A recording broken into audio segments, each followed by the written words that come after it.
Hola, vamos a hacer un problema de termodinámica en el que nos mandan calcular el calor, el trabajo, el cambio de energía interna y de entalpía, así como la temperatura final del gas, para un proceso en el que un mol de un gas ideal se comprime de forma adiabática contra una presión externa de 5 atmósferas.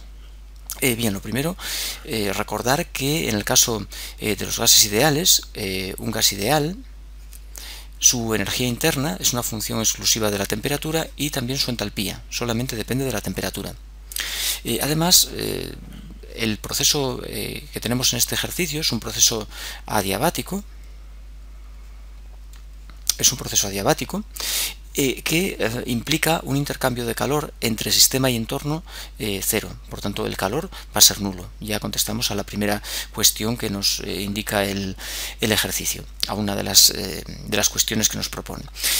Bien, vamos a dibujar, vamos a hacer un pequeño esquema de ese cilindro. Tenemos un cilindro que es adiabático, por tanto eso significa que está aislado térmicamente. Vamos a ponerle vamos a recubrir ese cilindro para que no pueda intercambiar calor con el entorno, una pared aislante que no permita la entrada ni salida de calor. Vamos a dibujarle aquí un pistón que se va a desplazar. Vamos a comprimir y desplazamos el pistón hacia abajo de manera que el volumen desplazado sea de 1 litro. Hay un cambio de volumen, una disminución de volumen de 1 litro. Como es un descenso de volumen, lo vamos a poner negativo, menos 1 litro. Es el cambio de volumen que tenemos. Y nos pregunta calor intercambiado, 0, trabajo realizado. Es un trabajo, debido a que comprimimos, es un trabajo que realizamos sobre el sistema, por tanto es un trabajo positivo. Además nos manda a indicar el cambio de energía interna. Como el calor es nulo, el primer principio nos dice que la variación de energía interna es calor más trabajo, por tanto el cambio de energía interna va a coincidir con el trabajo. También debemos tener en cuenta que la compresión se realiza contra una presión exterior, una presión externa de 5 atmósferas. El sistema estará a una presión inferior, de manera que se produce una compresión rápida e irreversible. Es un proceso irreversible. Para que la compresión sea reversible, la presión exterior tiene que ser casi idéntica a la interior, solo debe diferir en un infinitesimal, en un elemento infinitesimal de presión. Si dentro tenemos una presión P, fuera debería ser P más diferencial de P, y subiendo la presión solamente en elementos infinitesimales de presión, iríamos comprimiendo el sistema, cosa que no ocurre, por tanto estamos ante un proceso irreversible. El trabajo para una compresión irreversible viene dado por menos P exterior por el cambio de volumen.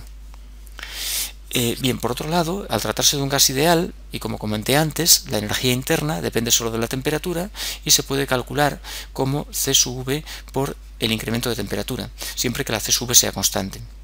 La C sub V nos la dan, como vemos es constante, es independiente de la temperatura, es 1,5 NR, N es el número de moles, que es un mol. Si igualamos ambas expresiones, podemos calcular el aumento de temperatura que el gas va a sufrir. El gas incrementa su temperatura porque realizamos trabajo sobre el sistema y ese trabajo que le aportamos al sistema va a ser igual a su incremento de energía interna. Igualando ambas expresiones, trabajo igual a cambio de energía interna, nos queda que menos P exterior por cambio de volumen es igual a C sub V por el cambio de temperatura, y de ahí podemos despejar el cambio de temperatura, que va a ser igual a menos la presión exterior por el cambio de volumen partido de la C sub V. Podemos sustituir números en esa expresión. La P exterior son 5 atmósferas, el cambio de volumen es menos 1 litro, y la C sub V son 1,5 NR, 1,5, la N es un mol, y la R la ponemos como 0,082 atmósferas litro partido de Kelvin y de mol. Eso nos va a dar, como vemos, mol se va con mol, atmósfera con atmósfera, litro con litro, el Kelvin que tengo aquí abajo sube arriba, y obtenemos un resultado de más o menos unos 40 Kelvin, creo recordar, sobre unos 40 o 40,5 Kelvin. es el incremento de temperatura que sufre el gas al comprimirlo. Bien, una vez que tenemos el incremento de temperatura, podemos pasar a calcular el cambio de energía interna con la expresión de delta de U igual a C sub de T, o bien el trabajo, que tiene que dar el mismo resultado. El trabajo, bueno, es en realidad el numerador de esta expresión del incremento de T. El trabajo irreversible es menos P exterior por el cambio de volumen, menos 5 atmósferas por el cambio de volumen menos 1 litro. Es muy importante no olvidar el menos, porque se trata de una disminución de volumen, una compresión. Por tanto, tenemos unas 5 atmósferas por litro que podemos pasar a julios, bien utilizando un factor de conversión de 101,3 atmósferas 101,3 o bien multiplicando y dividiendo por la constante de los gases, 8.314 julios mol Kelvin, y dividiendo por 0,082 atmósferas litro partido de Kelvin y de mol. Si hacemos esta cuenta, esta operación, dividimos 8,3 entre 0,082, son 101,3 julios, que sería una atmósfera litro, y también podemos hacer así el cambio de atmósferas litro a julios.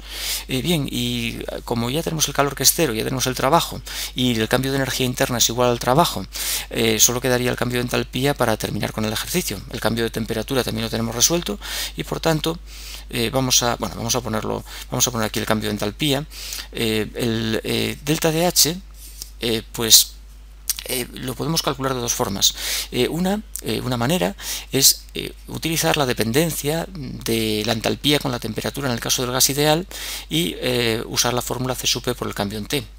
La C sub P también es constante, no la tenemos, pero la podemos calcular partiendo de la C sub V, puesto que C sub P menos C sub V para un gas ideal es NR. Como la C sub V la tengo, despejaríamos la C sub P y lo tenemos. C sub P es NR más C sub V, es decir, 1,5 NR más NR, pues sería fácil, 1,5 más 1, pues son 2,5 NR, y ya podemos sustituir arriba. El cambio de temperatura lo tenemos, son 40 Kelvin, y por tanto inmediatamente tenemos el cambio de entalpía. También podemos usar la expresión delta de H igual a delta de U, delta de H igual a delta de U más delta de PV, y el delta de PV, como estamos ante un gas ideal, PV es NRT, por tanto es NR por el incremento de temperatura. Delta de U lo tenemos calculado de antes, coincide con el trabajo realizado, y el incremento de temperatura son unos 40 Kelvin, N es 1 mol y la R 8,314 julios mol Kelvin, e inmediatamente de ahí obtenemos el cambio de entalpía que sufre ese gas al comprimirse de forma irreversible contra una presión externa de 5 atmósferas con una disminución de volumen de 1 litro. Bien, eso sería todo lo que el problema nos pide.